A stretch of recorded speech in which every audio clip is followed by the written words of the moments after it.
জ্ঞান ছাড়া ইবাদত অন্ধকার। ভাই ও বোনেরা, ভাবুন তো, কেউ যদি চোখ বাঁধা অবস্থায় গাড়ি চালাতে বসে, তার অবস্থা কি হবে? হ্যাঁ, নিশ্চিত দুর্ঘটনা। ঠিক একইভাবে জ্ঞান ছাড়া ইবাদতও হল চোখ বাঁধা ইবাদত, যা আলোর বদলে অন্ধকারে ঠেলে দেয়। সে হারিয়ে যাবে অন্ধকারে। বন্ধুরা, আর এই অন্ধকার মানুষকে জান্নাত নয়, বরং ধীরে ধীরে জাহান্নামের দিকে নিয়ে যায়।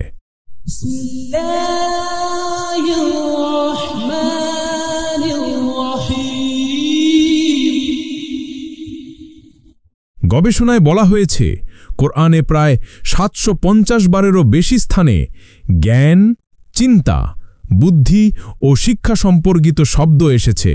অর্থাৎ জ্ঞান বিষয়টি আল্লাহর বিপুল গুরুত্বের একটি বিষয়। এতে প্রমাণ হয় আল্লাহ চান মানুষ প্রথমে জানুক, তারপর করুক। আল্লাহ তাআলা কোরআনে বলেন, কুল হাল ইয়াস্তাউিল্লাযীনা ইয়া'লামুনা ওয়াল্লাযীনা লা ইয়া'লামুন। বলুন, যারা জানে আর যারা জানে না, তারা কি কখনো সমান হতে পারে? সূরা জুমার ৩৯:৯। এই আয়াত প্রমাণ করে, ইলম বা জ্ঞান ছাড়া আমল কখনোই সঠিক হতে পারে না। কোরআনে প্রায় ৭৫০ বারেরও বেশি স্থানে জ্ঞান, চিন্তা, বুদ্ধি ও শিক্ষা সম্পর্কিত শব্দ এসেছে। এতে প্রমাণ হয় আল্লাহ চান মানুষ প্রথমে জানুক, তারপর করুক। রাসূলুল্লাহ সাল্লাল্লাহু আলাইহি ওয়াসাল্লাম বলেছেন, ইলম অর্জন করা প্রতিটি মুসলিম পুরুষ ও নারীর জন্য ফরজ। ইবনে মাজাহ হাদিস ২২৪।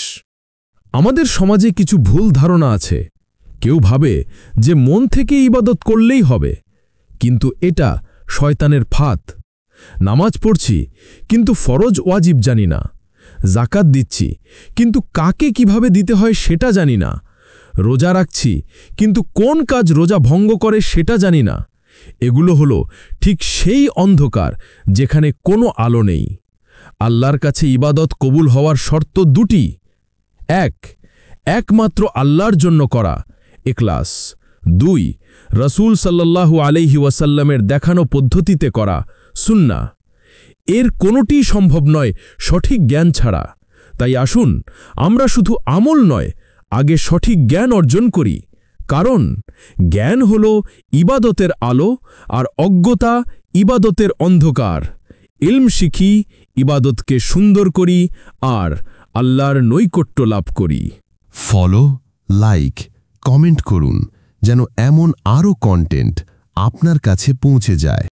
ইসলাম প্রচারে আপনার একটি শেয়ারই হতে পারে কারো হেদায়েতের দরজা।